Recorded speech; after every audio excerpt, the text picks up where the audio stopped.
jecha kana nama jedhe badii inni dalage rabbi isaa jedhe nabi Muhammad salawatu rabbi wa salaamuhu alayhi. Assalaamu alaykum wa rahmatullahi wa barakatuh. Namni rasuula kee jaalattu si jaalatanii akkana jedhisiin jedhanii jecha isaan jedhisiin jedhan kana jedhime macsiyaa hedduu dalagaa oolta guyyatti. Rabbi badii teenna irra nuu haa taruuti. Astaghfirullah al-azim alladhi laa ilaha illa huwa al-hayyu al-qayyum wa atuubu ilayh.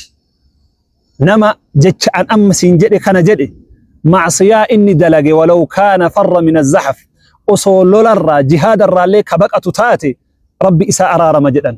Badii hedduu qabna hin beeytan waa hedduu balleessin macsiyaan teenna guddoodha guyyatti waa hedduu jedhaa oolla. Mee jecha nabi Muhammad siin jedhe kanallee jedhe astaghfirullah al-azim alladhi laa ilaha illa huwa al-hayyu al-qayyum wa atuubu ilayhi. Dhaamsa nabiyyii keetiiti. Salaamu alaykum wa rahmatullahi wa barakatuh.